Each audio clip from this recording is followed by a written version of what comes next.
Alright, here we go. We got a match for Satan, and that's pretty indicative of what's going to happen to me later on in life. Anyway, so I know I can go with Fake Out because that's what this dude does.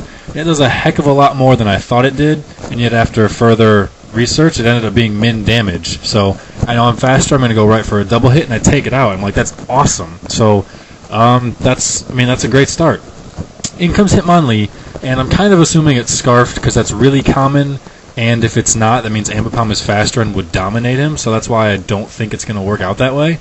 So I go over to Claydol, it'll allow me to get up some Stealth Rock, and if he wants to switch moves, then that'll be very indicative of what he is holding. So he goes over to an Arbok, and I'm like, really? I haven't seen an Arbok since I was like 8 years old watching the anime before school. So I have no idea what it's going to do, no idea whatsoever. I've got a pretty sweeper-heavy team, so because of that, I don't really want to switch and have something get rolled over. So I'm just going to stay in an Earth Power.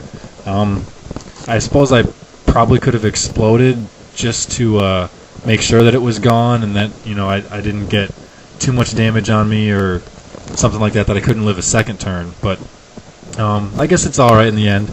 Again, though, still, I have no idea what it wants to do. If it wants to use Crunch, if it wants to use a Stab Poison move, if it wants to do something else, I have no idea. I'm already toxicked, so I wanted to go to Altaria so I could heal Bell this toxic away, but I didn't want to take any risk. I didn't know what the hell was going on, so I figured I'll just kill him. So, ironically, if he used 2 Aqua Tails on me, I would have been in a much worse situation. He could have easily finished me off if that was the case right here. I'm definitely afraid of Absol, though. I'm worried. My thought process is that it would Swords Dance, and then once it Swords Dances, anyone is in deep crap. So I know I've obviously still got Fake Out Ambipom hanging around, and I do have a Sucker Punch Doug Trio hanging around too. So I know I can definitely combat it, but I might need to lose something in the process. So I'm thinking I'm probably just going to have to go right to those 2 guys, as a matter of fact. And the only safe way to bring them in there is if this guy is gone. So I'm just going to go for an explosion here and hope I survive. Hope he Swords Dances something. And he went out for a massive prediction. So, that's all right. I don't care if at that point I don't care if I lose it. I got Stealth Rock up and it killed 2 guys. That's great, especially a big old threat. So I don't want to go to Ambipom because it was my initial lead. And again, I'm fearing this thing coming in on it, or the Hitmonlee coming in on it, proving that it would be Scarfed. And even though I'm Scarfed as well, Blaziken is a lot slower than I thought it was. Thought it was, whatever.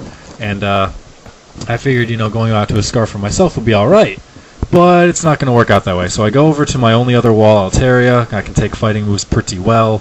And he bounces up, which is very obscure in my opinion. But, that's alright. It'll allow me to get a Toxic off. Unfortunately, I do get paralyzed as well. But there's only so much I can do about that. So I'm not too worried about what he's going to do to me to kill me if he's Scarfed or not at this point. So I'm going to go with a Heal Bell right now.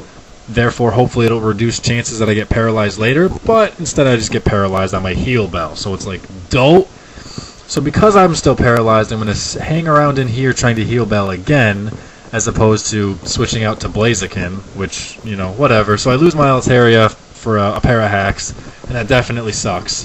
But I feel pretty confident I can take out this Miltank. I've got a Adamant Blaziken here to smash it with a Stab, super effective Sky Uppercut, which is what I'm going to do. I also have a Specs Alakazam, which should be able to dish out a pretty darn significant hit on it that I also would expect to finish it off.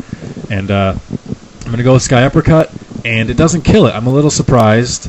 Obviously, the thing is most likely a special or a physical wall. So I don't know if I really should have been surprised or not.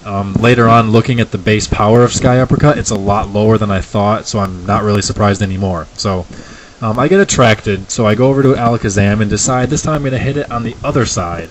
It's not going to live a Spec Psychic, right? It's not physically it's not specially invested.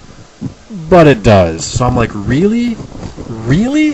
What's it going to take to kill this stupid cow? So I'm going to have to switch again. It's just a matter of what I want to switch to. I don't want him like knowing Earthquake or something and predicting it. But at the same time, I feel pretty confident that he has to use Milk Drink. So I think I go right back to Blaziken, because it was at nearly, if not actual, full hit points when I hit it with Sky Uppercut, and now it's not going to be that high. So I should be able to finish it off now. Yes, I'll definitely be able to finish it off now, which makes me think maybe I should go to Flare Blitz if he's actually going to want to switch. But I'm just not going to. I haven't seen a Ghost yet. If he wanted to bring in a Ghost, he would have done it earlier. So, you know, whatever. I'm just going to go for it. And then he brings in Hitmonlee, which is very strange. That tells me it's not Scarfed. If it was, I was in deep trouble. But it's not, and now it's dead, so it doesn't even matter if it was anyway. In comes a Pikachu, which, alright, you know, I'm Scarf, so I'm going to be faster than that, I assume. And I just go for another Sky Uppercut and finish it off. If the Pikachu is Scarf, that means it wouldn't have Light Ball, so then I'm not afraid of it, so I don't really care. So, then in comes Milk Tank of his to just finish off the rest of the guys that he has. And I switch over to Ambipom because I want to get Taunt on it. And if it taunts, then he can't use Milk Drink and he can't use Attract. And eventually, one of my Bloody Sweepers is going to finish this thing off. So, I do have to get the 50% through the Attraction, however. But I do get it, and now it's really just Zam is going to redeem himself by finishing this thing off. And that's going to be the match. So, I guess the Devil should have taken his talents down to South Beach instead of Georgia. But that's all for this one, guys. Thanks for watching. Peace. Because he knew that he would feed. He laid that golden fiddle on the ground at China's feet. China said, devil, just come back if you ever want to try again. I told you once, you son of a bitch, I'm a best